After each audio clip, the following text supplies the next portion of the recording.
Hello students, today we are discussing here interfering radicals and their removals. What are interfering radicals? Interfering radicals we are having phosphates, oxalates, tartarates and borates. तो ये interfering radicals है. Actually what happens जब हम group analysis करते हैं तो group analysis के अंदर क्या होता है कि सबसे पहले हम मिक्सर्स लेते हैं, डाइल्यूट वाटर डालते हैं, डाइल्यूट HCl डालते हैं. अगर प्रेसिपिटेशन होगी this means we are having a first group present. But अगर प्रेसिपिटेशन नहीं होती फिर हम उसी के अंदर डालते हैं डाइल्यूट ये H2S गैस पास करते हैं. फिर भी अगर प्रेसिपिटेशन नहीं होती दिस मीन्स आपके पास सेकंड ग्रुप एब्सेंट है. उसका जो आपके पास कंटेंट बच गया उसको हम थर्ड ग्रुप के लिए करते हैं. तो ये इंटरफेरिंग रेडिकल स्टार्ट होती है थर्ड ग्रुप ऑनवर्ड. अगर आपके पास प्रेजेंस है फॉस्फेट, ऑक्सलेट, टार्टरेट या बोरेट, देन व्हाट हैपन, अगर ये आपके पास प्रेजेंस है, इनकी रिमूवल नहीं करी तो एक्चुअल में जब थर्ड ग्रुप के लिए आप अमोनियम क्लोराइड सबसे पहले नाइट्रिक एसिड डालोगे, अमोनियम क्लोराइड डालोगे, फिर अमोनिया सोल्यूशन डालोगे, तो फॉस्फेट्स के साथ साथ वहाँ पे आपके पास third, fourth, fifth as well as sixth group का मैग्नीशियम ये भी प्रेसिपिटेट आउट हो जाते हैं अगर प्रेजेंट हो तो दिस मीन्स हम कंफ्यूज हो जाएंगे कि वहाँ पे थर्ड ग्रुप प्रेजेंट है या नहीं है. अगर नहीं भी है और वो फोर्थ ग्रुप होगा तो भी वो थर्ड ग्रुप में आ जाएगा. तो that's why we are saying that ये आपके पास इंटरफेरिंग रेडिकल्स होते हैं. और सेकंड थिंग अगर मैं आपको बताऊं कि इनका हर एक चीज के दो पहलू होते हैं. इसका पॉजिटिविटी अगर हम देखें, मान लो फॉस्फेट प्रेजेंट है आपके पास और फॉस्फेट प्रेजेंट है और आपने सबसे पहले एनायनिक रेडिकल्स के अंदर फॉस्फेट्स को डिटेक्ट कर लिया तो व्हाट हैपन, और हम थर्ड ग्रुप के लिए टेस्टिंग करते हैं. थर्ड ग्रुप के अंदर अगर आपके पास प्रेसिपिटेशंस नहीं आती तो दिस मीन्स आपके पास थर्ड, फोर्थ, फिफ्थ और सिक्स्थ ग्रुप का मैग्नीशियम कम से कम ये प्रेजेंट ही नहीं है, यानी फर्स्ट और सेकंड ग्रुप ही रहेगा.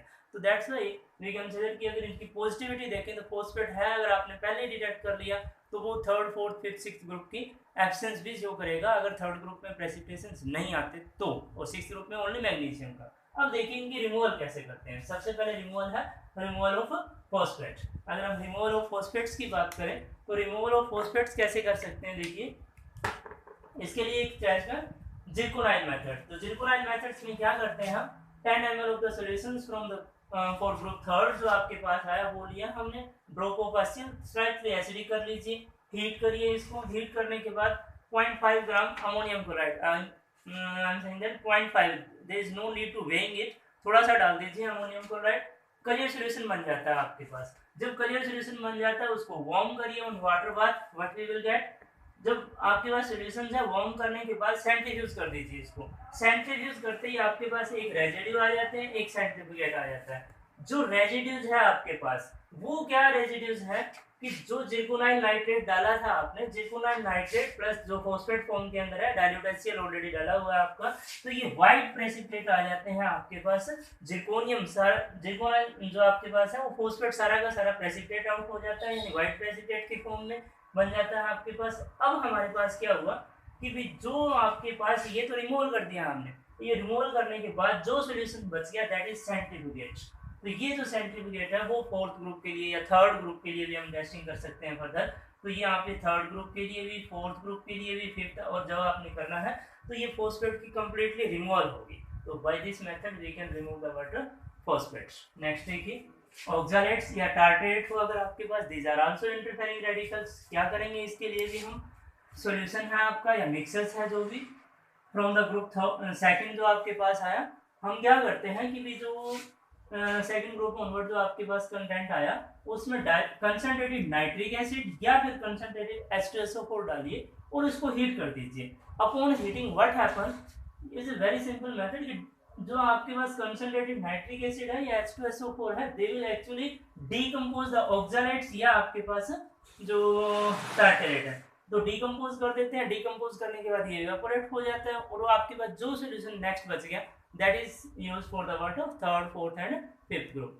तो कैसे रिमूवल होती है इनकी, देखिए जैसे यहाँ पे मैंने एग्जांपल लिया कैल्शियम ऑक्सलेट का, कंसंट्रेटेड H2SO4 डाला, हीटिंग कर दी. हीटिंग करने के ऊपर क्या हुआ कि यहाँ पे कैल्शियम सल्फेट बन जाता है प्लस में ऑक्जेलिक एसिड बन जाता है. और ये ऑक्जेलिक एसिड क्योंकि हम हीटिंग कर रहे हैं तो हीटिंग से क्या होता है, ऑक्सीडाइजिंग एजेंट है ये आपके पास.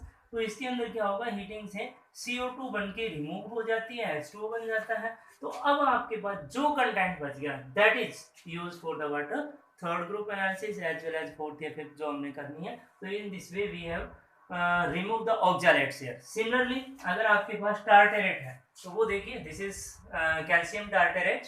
तो अगर हम टार्टरेट की बात करें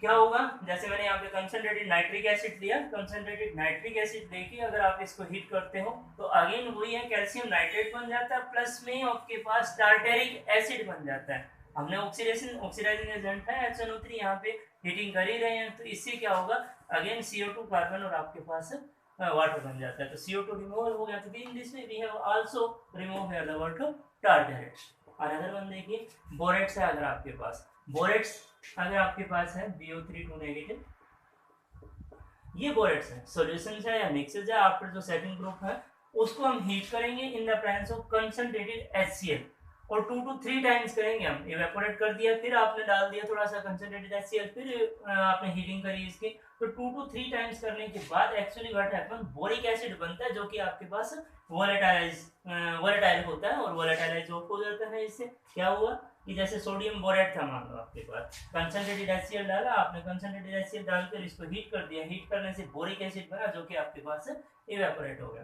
तो in this way we can remove what borates. So these are the methods by which we can remove the interfering radical phosphates, oxalates, tartarate as well as borates. Thank you.